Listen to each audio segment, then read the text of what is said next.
Witchcraft 16 Hollywood Coven. What a bunch of horse apples. Awkward.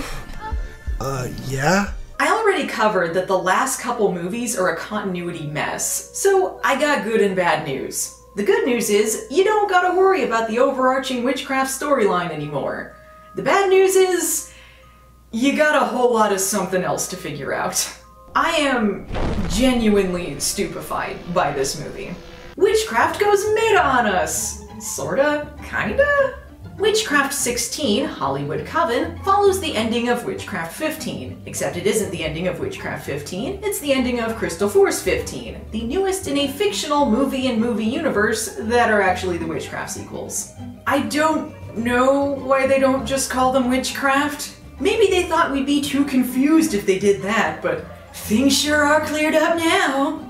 The cast and crew of the latest Crystal Force movies are made up of familiar faces from Witchcraft 14 and 15, and during the course of making the movie, they start to die in mysterious ways, leading the viewers down a conspiracy rabbit hole that involves satanic sacrifices spanning all 16 of the Witchcraft but not Witchcraft movies. Which all sounds very well and good, and I actually really like that concept, but it just makes no sense the way they go about it. First of all, they don't call them Witchcraft, but they treat us to clips of movies that are clearly the Witchcraft sequels. Then you got the actors, played by the same actors from the previous two movies, who are actually named their character names from Witchcraft 14 and 15, and play different characters in Crystal Force 14 and 15, which are just Witchcraft 14 and 15, but the characters have different names. Except for Danielle and Sharon, who are named in the ending clip from the last movie, but Sharon might be a different character in Crystal Force than Sleepy is, because she says her character is named Linda. You are Danielle. I'm Sharon. Seeing as though we're going to be playing Henry and Linda again. Detective Gilmore, aka worst detective ever. Greg Andrews, aka worst warlock witch hunter ever. Will Tanner, aka Spanner. Hey, Will. So that means that there are now two Will Spanners in the Witchcraft universe. The detective lawyer warlock Will Spanner and actor Will Spanner. Same with all the other characters. Except it gets even more convoluted when you look at actors Lutz and Garner, who never take off their badges or gun holsters regardless of if they're filming or just living their everyday lives, and still act like detectives even though they aren't detectives. The actors from the first 13 Crystal Force movies, who are the actors from the Witchcraft movies, who may or may not have different character names or could also be named Will Spanner, Lutz, and Garner, which makes these actors having the same names a hell of a coincidence, have disappeared because they're being sacrificed with black magic, which all ties into some covens having a territory beef and a showdown at the yoga studio, which is now being paraded as a set, but is most definitely still someone's bedroom. Got all that? And sure, the actors have the same names as their Witchcraft characters, but they're gonna remind you constantly that they're actors. This is Hollywood, baby! You said you need a ride to acting class, and I have to go to my acting class. My soap opera on camera class. I have a cold read for commercial class. Actor showcase. I have a class to get to. At least there's more violence in this one? Oh my god, he's drenched. It's gonna take a Silkwood shower to get all this blood off of us. She is literally untouched by the blood. You didn't have to write in that line if you didn't want to stain the hotel bed. These movies like to talk a big game, but we all see that sheet under the guy to protect the couch. They also get really specific with the murder weapon. Why do you have the cheese knife from the craft services table? Isn't this the cheese knife from Craft Services? But it's the evil cheese knife from Craft Services. What the hell do they think a cheese knife looks like? So the Crystal Force movies are so successful because the actors are being sacrificed to the Coven leader, the executive producer, also known as the Master. That's right, the secret to their success is lots and lots of murder. High value on such a low budget? Now you just fucking with me. Okay, that's actually pretty funny. Are we talking theatrical distribution? Sundance? The best parts of the movie are the jokes at Witchcraft's expense, such as the dastardly plot being found out because our main characters wonder why all of the previous Witchcraft actors did barely anything before disappearing. I wish they'd done more of this, though I appreciated that the jokes drove the plot forward, but sometimes I kind of felt like their full heart wasn't in it. Huh. This is actually not half bad. The person with the most credits here is actually Sean C. Phillips as their sole crew member, who has 118 credits. I guess he's got somewhat of a following on YouTube, and he seems like a nice guy in a few of the videos I checked out. I also believe he filmed some of the behind the scenes for this. He's producing 3 in a row, you know, they're shooting them all in a span of 9 days, and I believe I'm gonna be in the part 16 of it. He's got more of a resume than I do, so hey, good for that guy. Ironically, for a movie about a bunch of actors being killed, the worst acting is when they're pretending to not be acting. So, shall we have a friendly wager on whether or not I'll have to save your ass from these witches' Covenants in the 3rd film? I totally hope I get killed again in this one. Me too. I'd actually like to live through one for once. Oh, that's totally how table reads go. And why is the Samuel guy back if he doesn't know if his character lives again or not? Does he not know if he's in this movie? Why do they have a grip there at a table read? Well, the fans demanded my return, so... Fans. And whose face did they have to blur out? What happened there? Director Jamal announces that they're rebooting the series, and the executive producer wants them to be part of it. Except it's still called Crystal Force 16, and they were there for a table read and had scripts, so they must have known they were cast already. Yay! Crystal Force 16, freshman year. Crystal Force 16, freshman year. None of them are freshman aged. Or maybe it's actually called Witch School 16. This is the Witch School 16 freshman year set, right? Crystal Force 16 is a reboot that's not a reboot, and also a prequel.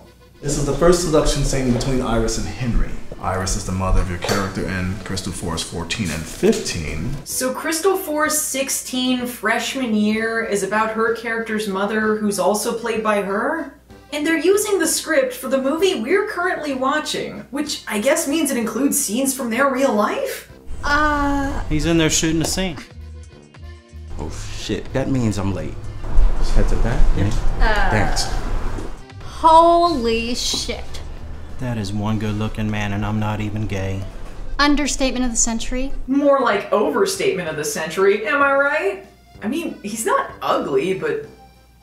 These movies are so obscure by this point, even the people who made this couldn't get their hands on actual Witchcraft sequel DVDs. Not to tell Jamal how to do his job, but I hope he's a better warlock than a director. So evil warlock Jamal is casting spells on actors to either kill them or unlock their powers depending on the character and scene. With sexy results. The most hilarious instance of this is when Sharon seduces Samuel, who really wants to convince us he's into this. Well, yeah, if you like watching naked people have sex, it's incredibly hot. Okay, wait, hold on. I'm totally into this, and I mean totally into what I think is about to happen here. Yes, I am into the sex. I have never seen a less believable display of sexual attraction. It looks like we're gonna have to watch the movie without him. Or not? I stand corrected. I'm getting a swirly hand message. It's saying this movie isn't very good. You bitch. Believe it or not, the most powerful driving force of this movie is Garner. When Samuel disappears, he becomes suspicious this has to do with the Crystal Force curse, a rumored misfortune that has befallen the previous Crystal Force actors. So he decides to become a for-real detective and investigate. It couldn't possibly be that a cheap direct-to-video and then VOD series has a high turnover rate for their actors. He discovers the evil plot, but then decides to go into work anyway. And sure, Jamal makes him murder one of his co-workers, but at least he gets to hold an unopened bag of goldfish crackers by the snack table for a bit. Anyway, this forces Lutz to show her hand and reveal her as the evil executive producer, the master of the Coven who sacrifices the actors to a demon because the yoga studio set is a gateway to hell or something. Garner is like the only one who does anything in this movie, and they just kill him unceremoniously before the finale. So who are we left with? Well, random actor Patrick, of course. I think we all knew he was gonna be important. It turns out this is all some territory beef with different covens, and he is the master of Orange County, so he takes control of Rose and Sleepy to fight the evil yoga master. I don't want to spoil anything, but the effects are less than desirable. Look, I'm gonna save you some time. They just kill Rose and Sleepy, and then decide to team up after talking about it for like 3 hours to pad the movie out. The end.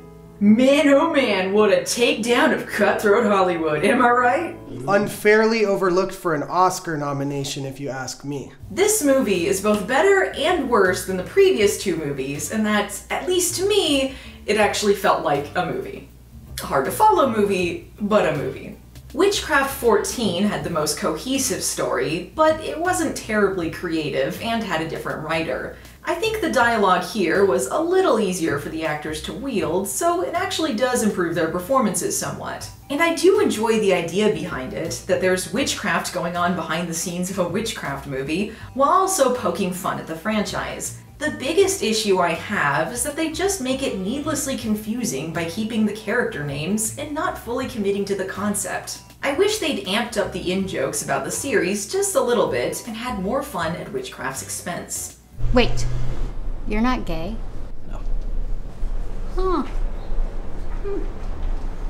So that's the new ending to the Witchcraft series, I guess? I mean, as admirable as tying up the loose ends in Witchcraft 13 was, it was probably the worst movie since the first one, so I welcome some fun new entries to the series. There's definitely some downsides to Witchcraft 14 through 16, and it would have benefited from not being filmed back to back, but I did have quite a few laughs, and I can't say I wasn't entertained. You can buy them off of Vimeo if you're curious to see them yourselves, and if you're a fan of the previous installments, I'm sure you'll get some entertainment out of them. Now that the vault has once again been opened up, I look forward to whatever future Witchcraft sequels are thrown our way. Thanks for continuing the legacy, Witchcraft 14 through 16. I feel the magic once again.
Now, finish her off.